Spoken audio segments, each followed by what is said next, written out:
Bienvenue sur Oser paraître, inventer la femme de demain, le podcast qui vous guide et vous soutient à retrouver votre souveraineté sans stress ni culpabilité.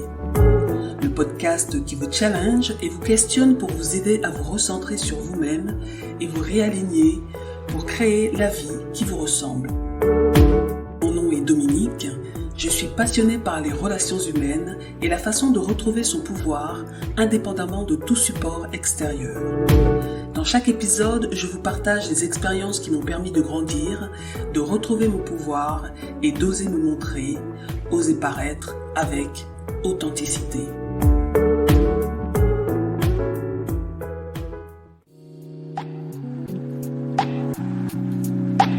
Bienvenue sur Oser paraître, inventer la femme de demain. Je suis ravie de vous accueillir dans cet épisode numéro 5 sur un sujet qui touche chacune d'entre nous à un moment ou à un autre de notre vie, la peur. Alors aujourd'hui, j'avais envie d'être pratico-pratique. Donc cet épisode sera émaillé d'histoires courtes et de questions pour vous aider, je l'espère, à voir plus clair en vous et à cheminer. Alors gardez près de vous de quoi prendre des notes. Comme toujours, assurez-vous d'être dans un endroit au calme pour les pauses réflexives dans lesquelles je vais vous emmener. Genre pas quand vous êtes en train de conduire ou de faire une activité qui requiert toute votre attention. Prenez le temps de vous poser pour mieux les apprécier. Dans son livre Dune, Frank Herbert dit: la peur tue l'esprit. La peur est la petite mort qui conduit à un anéantissement total. J'affronterai ma peur. Je lui permettrai de passer au-dessus de moi et à travers moi. Et lorsqu'elle fera partie du passé, je tournerai l'œil intérieur sur son chemin. Là où la peur sera passée, il n'y aura plus rien. Il ne restera que moi. Fin de citation. Frank Herbert nous rappelle que la peur est une force puissante qui peut paralyser l'esprit et l'âme. Il nous encourage à la confronter et à la laisser passer à travers nous pour finalement la surmonter. Mais même lorsque nous croyons avoir vaincu la peur, elle reste tapie dans l'ombre, prête à ressurgir à tout moment. C'est comme ça que commence notre histoire sur la peur.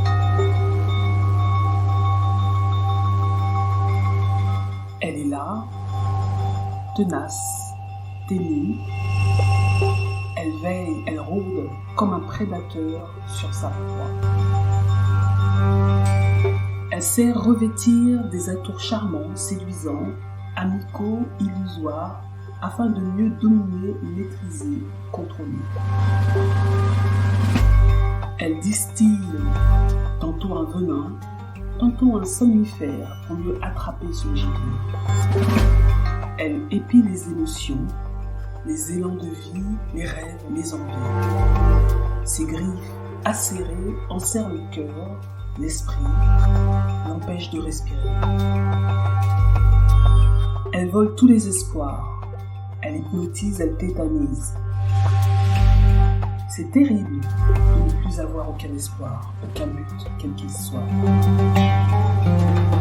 Elle lamine le cerveau, déchire les espérances et laisse derrière elle une coquille vide de toute vie, comme une algue sur la plage. Plus aucun port d'attache, aucun point d'ancrage.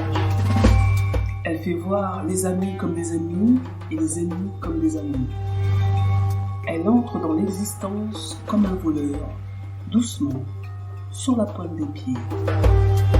Elle déploie ses ailes sur la conscience. Elle s'installe comme un maître, comme un grand roi sur son trône, doucement, hautaine, forte et sûre d'elle, sûre de son pouvoir. Arrogante, elle se pense et elle se sent invincible. Elle tire les ficelles des doutes, du manque d'assurance, du manque de confiance.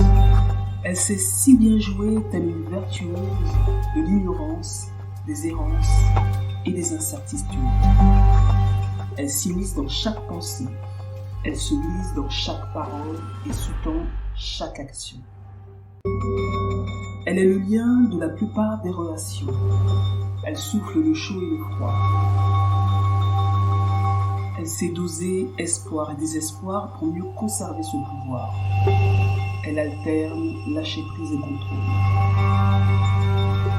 Elle se dit l'amie pour protéger et aider. Elle fait se sentir lâche. Elle ronge le pouvoir, piétine la dignité et se rit des projets.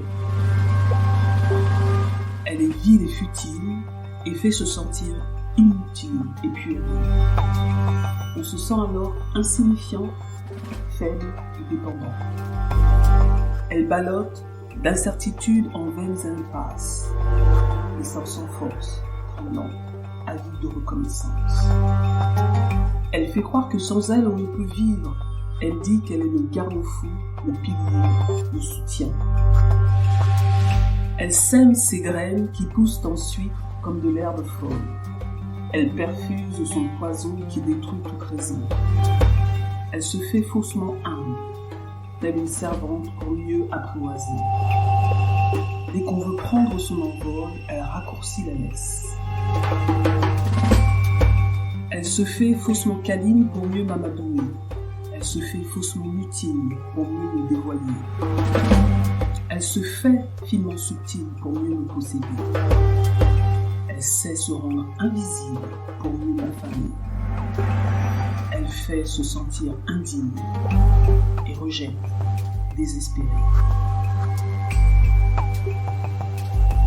En faisant croire que l'obstacle est insurmontable, elle empêche de regarder dans la bonne direction, d'aller dans la bonne direction, de croire en ses capacités et de faire les efforts répétés pour arriver à bonne destination. Elle est sournoise et perfide. Subtile et incognito, elle se sert de barrières mentales. Parfois, l'affrontement ne doit pas se faire de face, car il y a si longtemps que nous cohabitons. Elle me connaît mieux que moi-même. Une approche plus tranquille, calme et sereine s'avère plus payante. Elle sabote toutes les tentatives d'expression, d'être, de faire les choses que j'aime. Elle est là, rampante, sournoise. Elle attend au coin de mes pensées. Elle est comme un gremlin qui me possède et me domine. Elle me fait faire ce qu'elle veut. Dès que je montre une velléité d'émancipation, elle bondit soudain comme un diable hors de sa boîte. Elle dresse les fantômes de l'échec, les spectres de l'inconnu, et me fait croire à quel point le quotidien est plus rassurant, parce que connu. Elle me colle à la peau telle une sangsue et aspire toute force vitale et toute faculté de raisonnement. Elle s'insinue dans chacun de mes rêves, dans chacune de mes paroles et chacune de mes actions. Elle brandit la défaite comme un résultat de ma volonté de changer. Elle est là, tapie à l'ombre de chacune de mes réflexions, guettant le moment de retenir l'esclave voulant s'affranchir de sa domination. Elle est là, prête à retenir l'opprimé voulant secouer ses chaînes et effacer la morsure du temps présent. Elle est là, telle une vieille compagne jalouse, possessive et acariâtre, prête à me retenir par ses cajoleries, ses récriminations, ses critiques et ses colères. Elle est là, tel un enfant boudeur et capricieux, prête à me faire fléchir par ses retours sur le passé en me faisant revivre les moments joyeux. Elle est là, prête à frapper sans coup férir avec ses souvenirs douloureux et ses éclats de rire. Elle est là, tel un enfant cruel, prête à écraser la chrysalide sortant de ce cocon. Elle est là, tel un mari jaloux, prête à me retenir par ses coups insidieux. Et maintenant je dis stop. Non, ça suffit. Ne devons à présent consommer notre séparation. Après ces longues années de vie commune, de relations fusionnelles, nous devons nous dissocier. Après une relation chaotique, cruelle, faite d'amour, de haine, d'attraction et de répulsion, nous devons nous séparer. Après un si long cycle semé d'embûches, d'errances, d'illusions, de passion et de trébuchements, je veux me libérer. Après un si long cycle à m'adonner aux jeux cruels et plaisirs sensuels, je voudrais m'envoler. Oui, je veux renaître à une vie éternelle, belle et immortelle. À présent, je veux regarder cette beauté vacillante et nouvelle. Oui, je veux goûter une vie inhabituelle. Oh oui, je veux retrouver mon identité originelle. Alors, adieu donc ma vieille amie, ma douce complice, ma sœur. Je m'en vais sans me retourner, je m'en vais sans pleurer, je m'en vais sans oser te regarder, je m'en vais avec le courage d'avancer.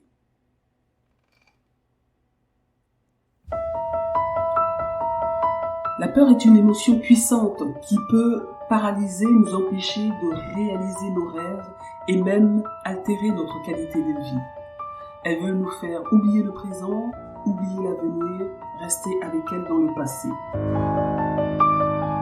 La compréhension de la façon dont la peur peut affecter notre vie quotidienne nous permet de reconnaître ces schémas et de commencer à les briser. C'est pourquoi il est essentiel de discuter de ce sujet aujourd'hui. Donc, prenez de quoi prendre des notes. Je vous propose maintenant un petit exercice pour identifier vos peurs cachées. Si vous savez quoi faire pour atteindre vos buts, mais que vous ne le faites toujours pas, il y a des chances que vous ayez peur de quelque chose. Donc voici un exercice simple de l'auteur Stephen Scott qui vous aidera à identifier ces peurs subtiles et souvent inconscientes. Vous choisissez un aspect de votre vie où vous vous sentez coincé. Puis, posez-vous les 3 questions qui suivent. Question numéro 1. Qu'est-ce que je veux vraiment ?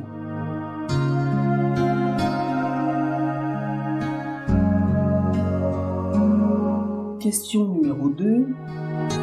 Quels obstacles se dressent sur ma route ?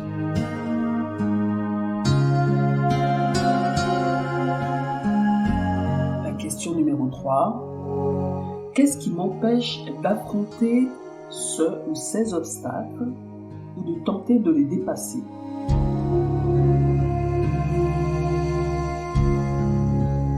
Pour toute peur qui remonte en réponse à la question 3, revoyez-la avec les questions suivantes afin d'obtenir une meilleure perspective. Que pourrait-il m'arriver de pire si ce dont j'ai peur se produisait ? Deuxièmement, quelle est la meilleure issue pour moi ou pour les autres si je ressentais la peur et je faisais quand même cette action ? Et la troisième question, que risquerait-il de se produire d'autre que ces 2 choses ? Donc, dans les 2 premières questions. Voilà, j'espère que ce petit exercice vous a aidé ou vous a au moins permis de prendre conscience des obstacles qui sont sur votre chemin. La prise de conscience est le premier pas vers la libération.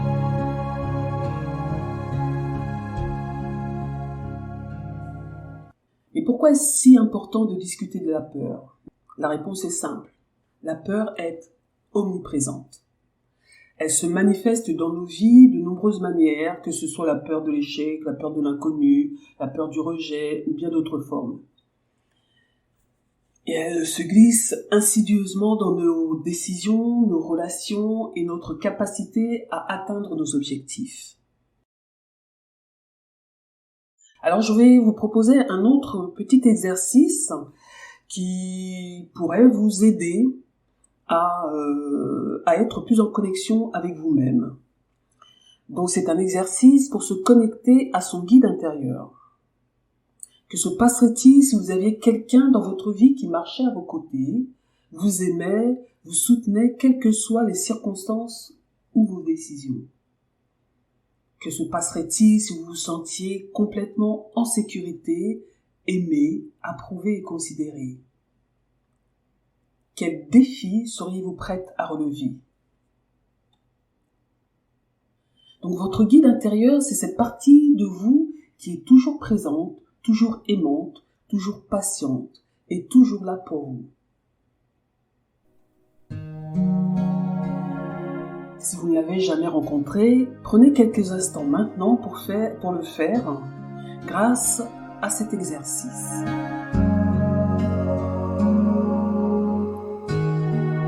Prenez 3 grandes respirations en inspirant par le nez et en expirant par la bouche.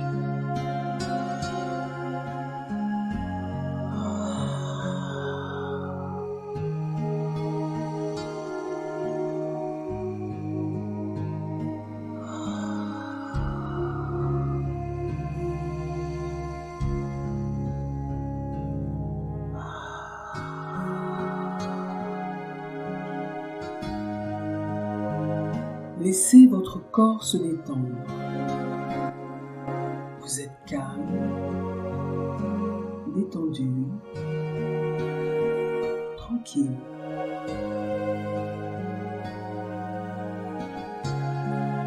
Si des pensées surviennent, ne vous arrêtez sur aucune. Laissez-les passer simplement, comme un nuage dans le ciel.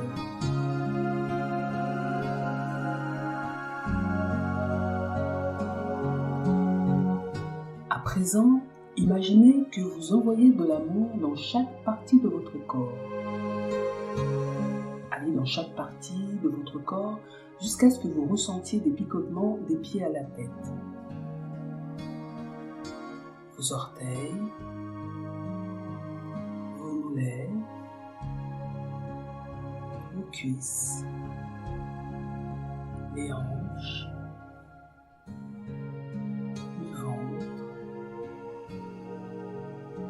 le torse,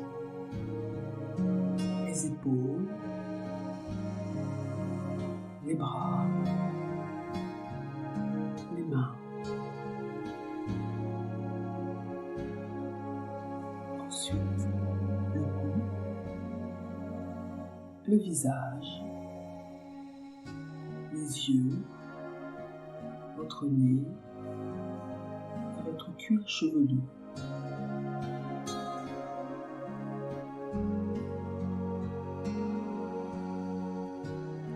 La partie de vous qui est capable de vous donner de l'amour est votre guide intérieur. En ayant la pratique de prendre du temps pour vous de cette façon, vous verrez que votre peur commence à disparaître et que de nouvelles possibilités s'offrent à vous.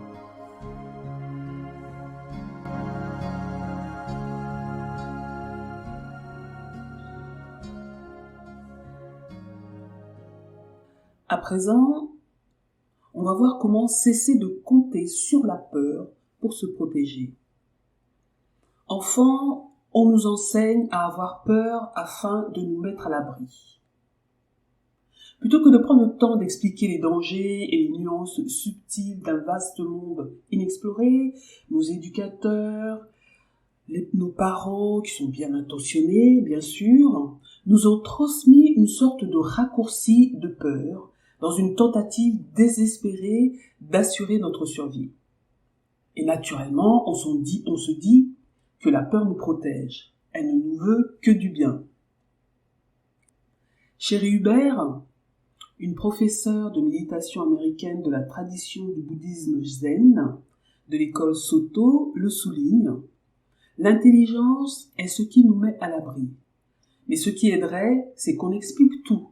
Pas comme si l'enfant était stupide, négligent ou se précipitait vers un désastre, mais simplement en donnant l'information à quelqu'un qui ne l'a pas. » Fin de citation. Donc la compréhension de la façon dont la peur peut affecter notre vie nous permet de reconnaître ces schémas et de commencer à les briser. À cet effet, j'aimerais vous raconter une histoire qui peut faire partie de votre arsenal pour découvrir vos peurs et qui s'intitule « La jeune guerrière et la peur ». Il était une fois une jeune guerrière à qui son maître dit qu'elle devait engager le combat contre la peur. Elle ne voulait pas le faire. Ça lui semblait trop agressif, effrayant et hostile. Mais le maître la poussa, non sans lui donner quelques instructions avant la bataille. Quand le jour du combat arriva, la jeune guerrière se tint d'un côté et la peur de l'autre. La jeune guerrière se sentait bien petite face à la seconde, qui avait l'air grande et courroucée. Toutes deux avaient leurs armes.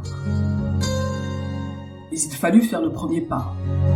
La jeune guerrière s'enhardit, avança vers la peur, se prosterna 3 fois et lui demanda « Puis-je avoir la permission de me mesurer à vous ?» La peur, agréablement surprise, lui dit « Merci d'avoir tant de respect pour moi. Il est rare qu'on sollicite ma permission. La plupart du temps, je m'impose sans qu'on m'y ait invité. » Alors, la jeune guerrière lui demanda « Comment puis-je vous vaincre ?» La peur répliqua « Je parle très vite et je m'approche tout près de votre visage. Voilà mes armes. Généralement, vous vous troublez et vous faites tout ce que j'ordonne. Mais si vous ne faites pas ce que je vous dis, je n'ai aucun pouvoir. Vous pouvez m'écouter, avoir du respect pour moi et même être convaincu de l'influence que j'ai sur vous. Mais si vous ne m'obéissez pas, je suis totalement désemparée et impuissante. » C'est ainsi que la jeune guerrière apprit à vaincre la peur, en l'accueillant sans pour autant lui laisser le dernier mot. Alors et vous, avec les différentes astuces que je viens de vous donner, êtes-vous en capacité maintenant de reconnaître et de vaincre la peur? Maintenant que vous avez une meilleure compréhension des peurs qui vous habitent et des stratégies qui vous sont propres pour la surmonter, je vous encourage à passer à l'action. Qu'est-ce qui vous aiderait à faire le premier pas vers votre objectif? Ou de quoi avez-vous besoin pour faire le premier pas vers votre objectif? N'oubliez pas que le changement prend du temps. Il est normal de faire face à des défis en chemin. Donc chaque petite étape que vous prenez pour faire face à vos peurs vous rapproche de vos objectifs. Prenez le temps de réfléchir aux peurs qui vous limitent, à faire ou refaire les petits exercices que je vous ai proposés plus haut, et envisagez comment vous pouvez les aborder. Peut-être que vous commencerez par des petites étapes, comme la méditation ou la respiration consciente pour gérer l'anxiété. Ou peut-être que vous vous lancerez dans un défi qui vous terrifie depuis longtemps. Ou vous vous parlerez à vous-même avec beaucoup de douceur, de patience et de bienveillance. L'important est de progresser, même à petits pas. Donc je vous invite à participer à cette discussion. Si vous avez des expériences personnelles de lutte contre la peur que vous aimeriez partager, n'hésitez pas à le faire savoir. Vous pouvez me contacter sur la page Facebook d'Oser Paraître. Envoyez un email à contact@oserparaître.com. Je vous laisse les liens dans la description de cet épisode. Vos expériences peuvent inspirer d'autres personnes. Votre propre transformation aide la transformation des autres. Malgré tout ce qui se passe dans le monde, restez positif, avoir des bons souhaits aide et soutient énormément et permettra de faire reculer la peur. Je tiens également à vous remercier sincèrement d'avoir écouté cet épisode. Si vous avez apprécié cet épisode, n'hésitez pas à vous abonner pour recevoir automatiquement les prochains. prochains épisodes et ou à le partager. Vos retours sont extrêmement précieux pour moi. Et voilà, c'est la fin de cet épisode d'Oser paraître, inventer la femme de demain. J'espère que vous avez trouvé ces informations sur la peur utiles et inspirantes. La peur peut être un défi, mais elle peut aussi être une force qui nous pousse à grandir et à évoluer. Merci encore de m'avoir rejointe aujourd'hui. La peur peut être un voyage difficile, mais rappelez-vous que vous n'êtes pas seul. Nous sommes toutes confrontées à la peur à un moment donné de notre vie. L'important, c'est de continuer à avancer, à apprendre et à grandir. Et si vous souhaitez que je vous accompagne sur son chemin, n'hésitez pas à me le faire savoir et à me contacter. Restez courageuse, restez curieuse et je vous retrouve dans notre prochain épisode du 26 octobre. À bientôt!